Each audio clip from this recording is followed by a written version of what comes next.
Alright, well, I figured it out. How to vape dry herb. This is what I call the put you to sleeper coil. See if we can get a little closer. Alright, that's about as good as it wants to focus. Fire it up a little bit for you.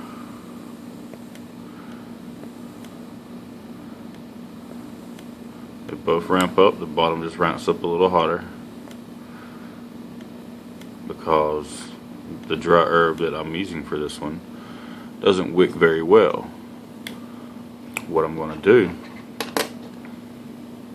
is I'm going to take a wick and I'm going to put it down in the bottom area right here, and I'm going to pack it down until it's touching the complete bottom of this entire coil.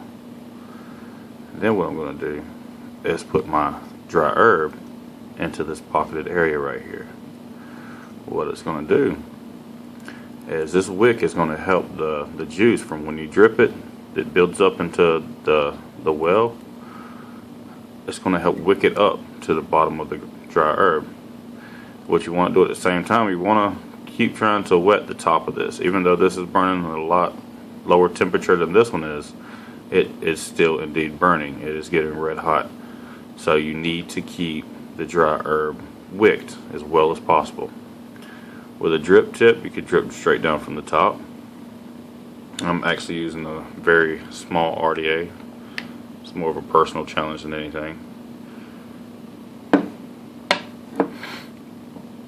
So I'm about to load this bottom cotton up and go from there.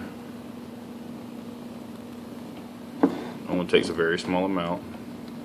This might even be too much.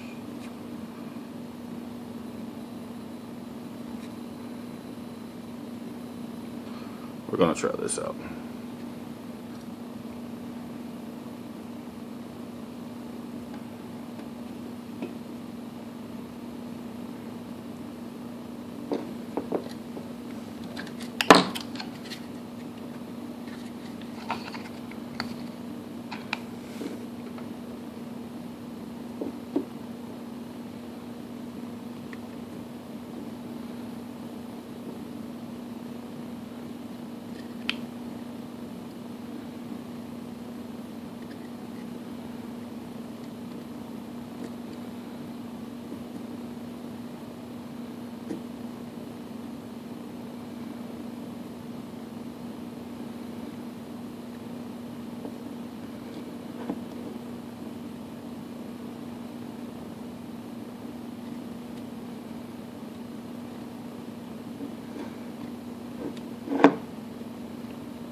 Get it fairly wicked. I'll be using a personal juice of mine. Some I made yesterday. Fruit Loop custard. It's maybe one of my new favorites.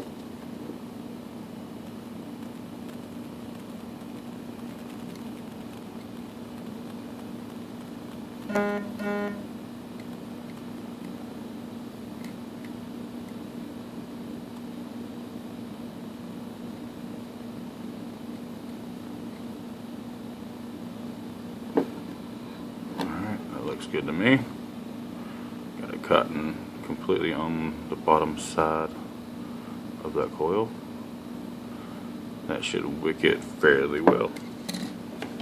Now what I'm going to do is take my dry herb and just put it right into that centerpiece.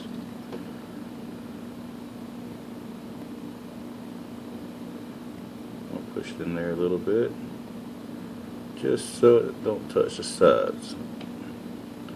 The more compact, the better it's going to vape. So you want to try to get the outside of it smooth. And then you wick her up. Put a few good beads on the top.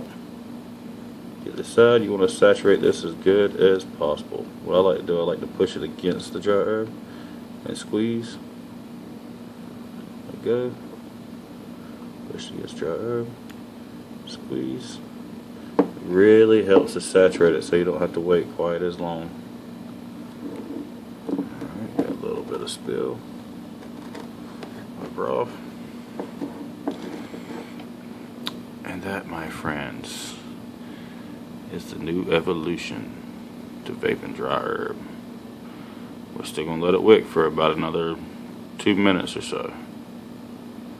I'm still going to try to make sure everything's saturated. That way you get no burn and you get the cleanest tasting vape possible. And it really tastes like the oil when you do it the correct way.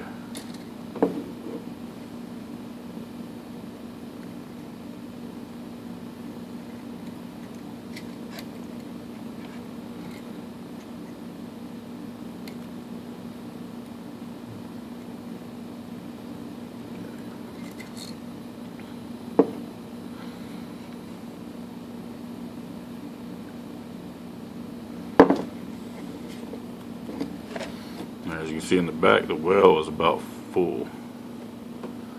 So I'm just going to leave it there. Just so you can see how it works.